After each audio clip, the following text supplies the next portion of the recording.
Afternoon, guys. What's up? It's your boy Tosin, back for another episode of Fleet-Footed. Today's not going to be a long one. It's going to be a short video. I just want to give a quick Arsenal versus City preview and just give my thoughts on some really silly takes I've been seeing on social media this week about Arsenal.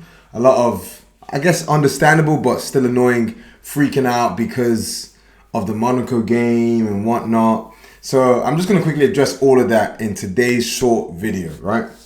So number one, Arsenal versus Man City.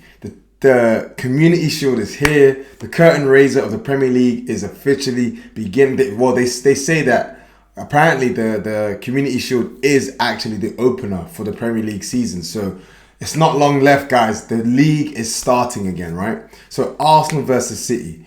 I'm going to give score predictions after I go through the following. I'm going to quickly look at who I think should start and who I think will start, and what I think the score is going to be. So, number one, who I think should start.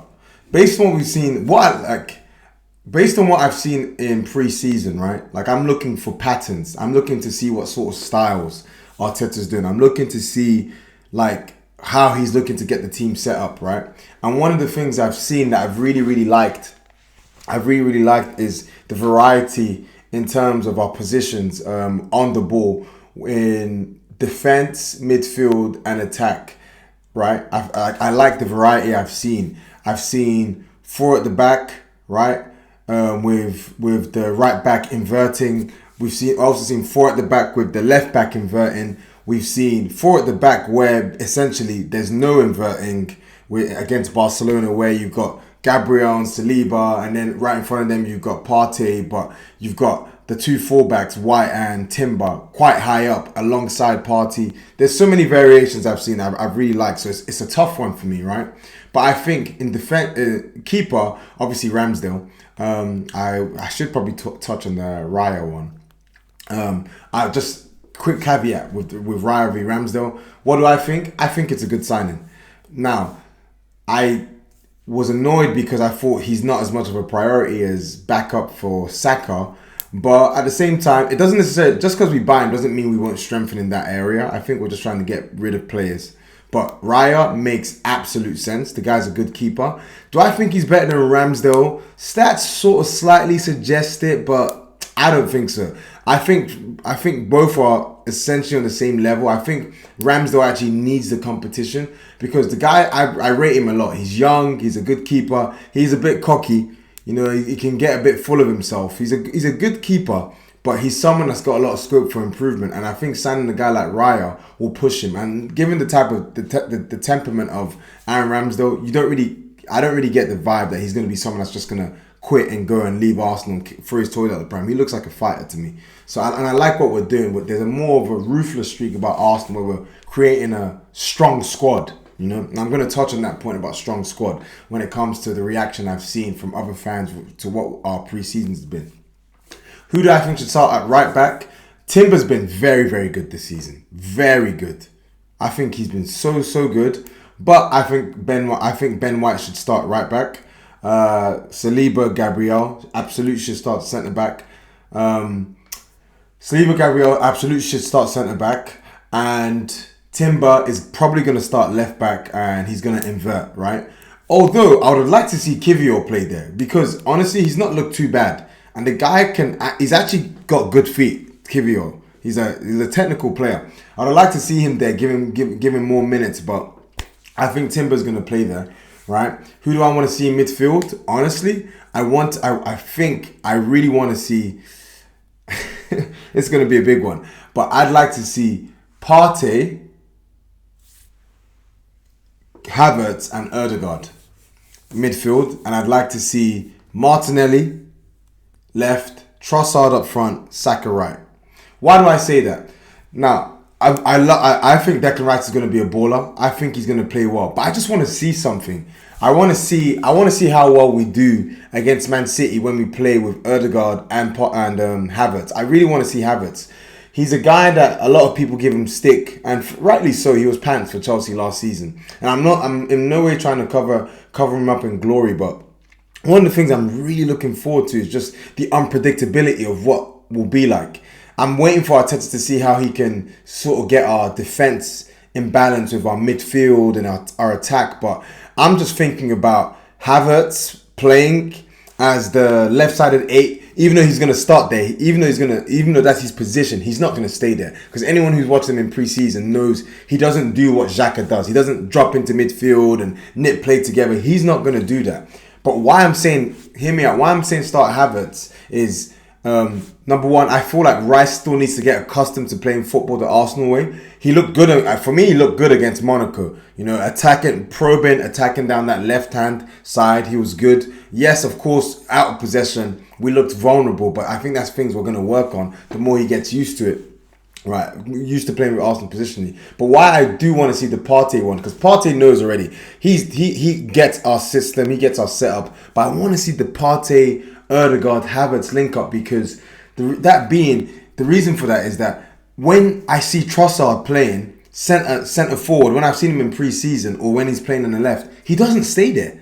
So I'm just thinking that's going to be chaos for a team, right? Because you got Trossard who's going to play as the false 9. He's not going to stay there.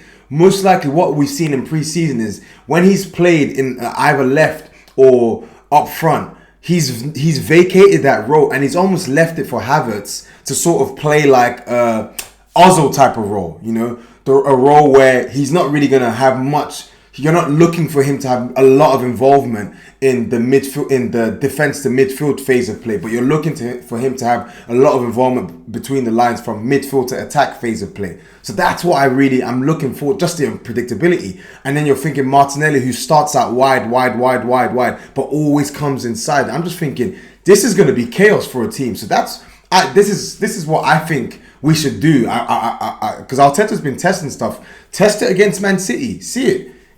I know you want to make a statement, but test it. Now, who do I think will start? I think he's probably going to start Partey and Rice and Ødegaard. I'll be surprised if Havertz plays.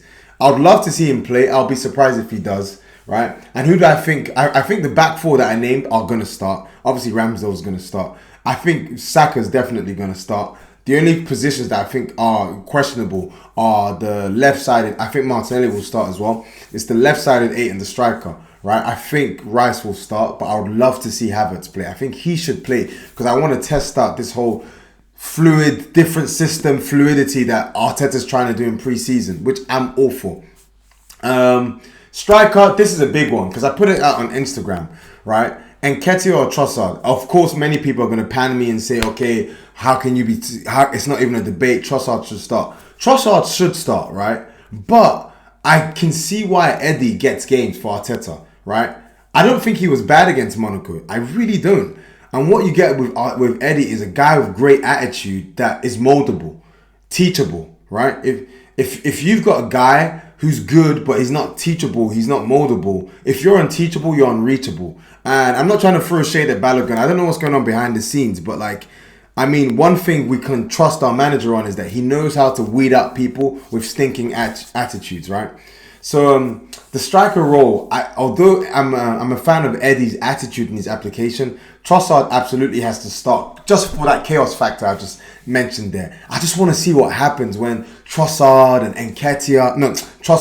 Havertz and Martinelli are playing that whole side, striker, left winger, left-sided 8, which is not really an 8, but is more Roman 10, and Ødegaard dropping deep a bit. It's going to be chaos when it clicks. I just want to see it. So I think Arteta, that's the team that should play with Trossard, right? But I think Arteta will start Nketiah, given his attitude, given he keeps getting starts. I think Arteta's going to play Nketiah, right?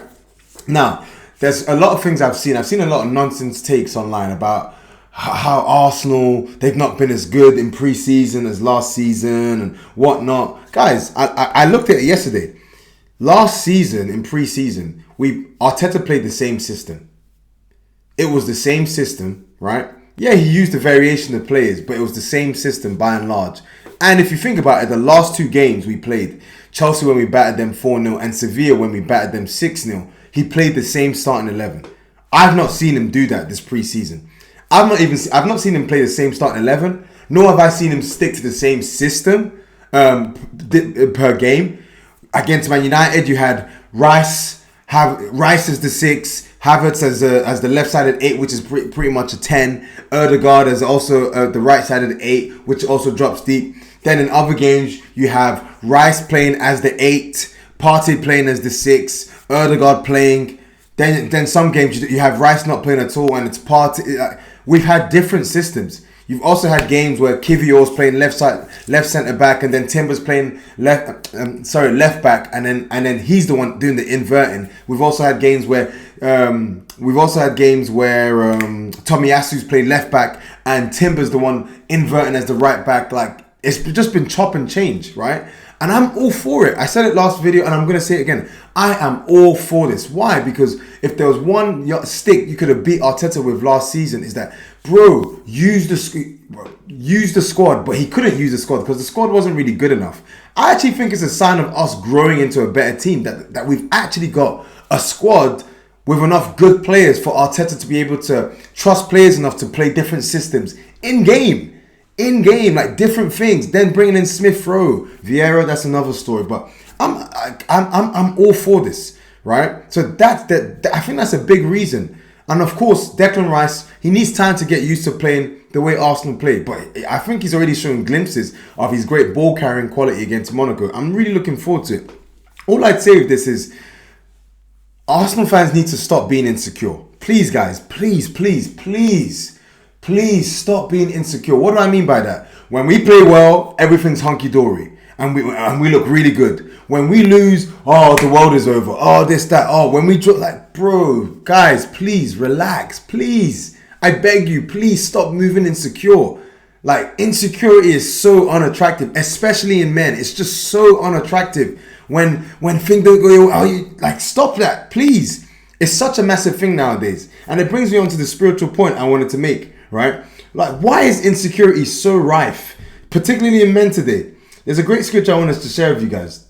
It says this in Jeremiah chapter 17 verses 5. It says, "Cursed is the one who trusts in man, who draws strength from mere flesh and whose heart turns away from the Lord."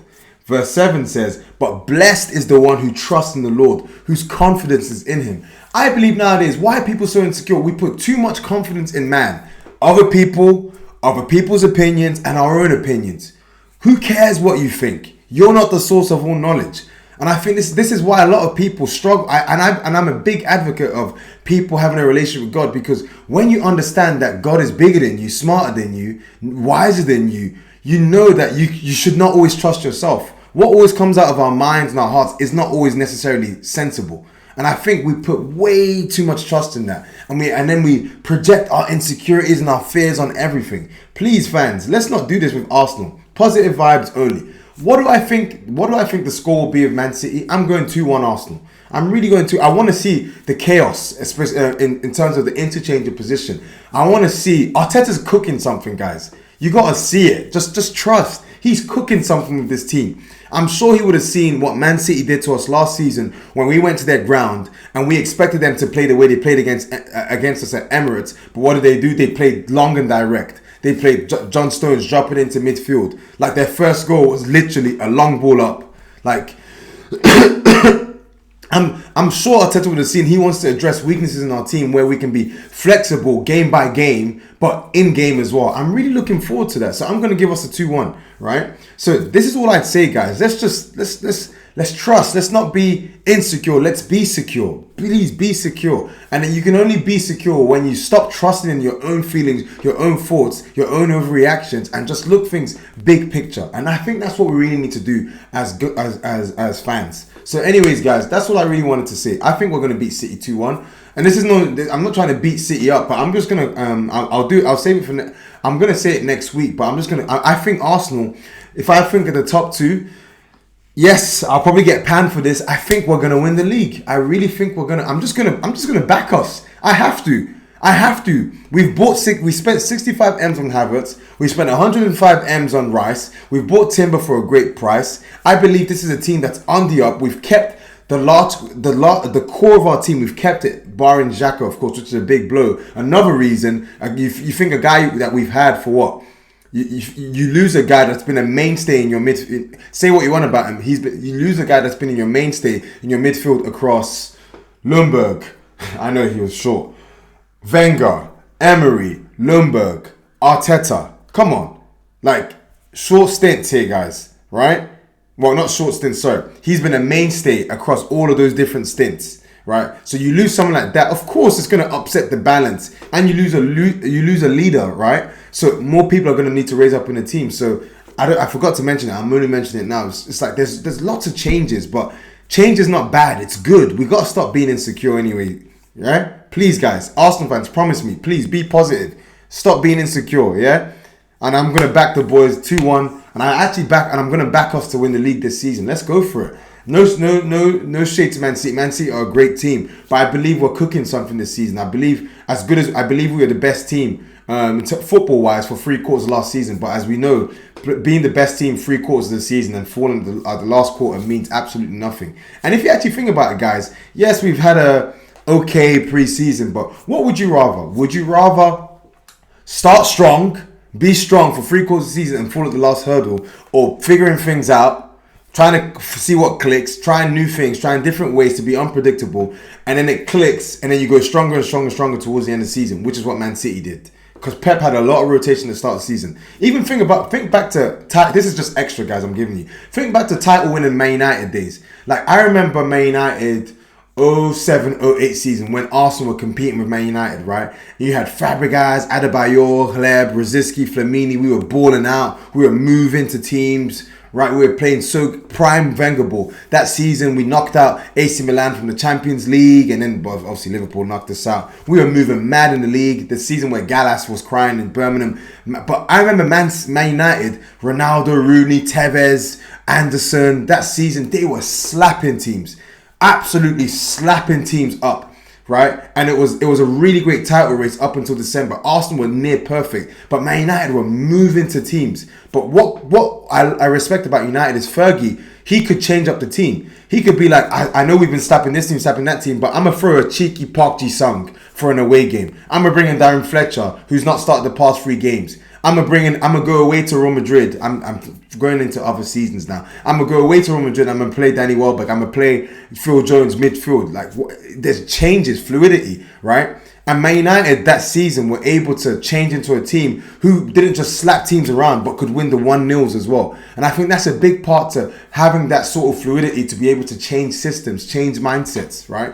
So, and I really think that's what Arteta's trying to get Arsenal to be. This is a new dawn for us. We just gotta not get our knickers in a twist, but just really trust the manager and trust the process.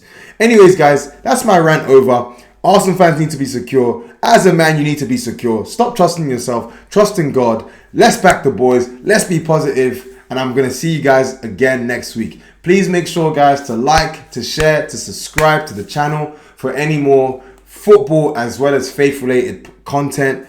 All the best. Have a great Saturday and hope you enjoy the Community Shield tomorrow. 2-1 Arsenal. Let's go, you Gooners.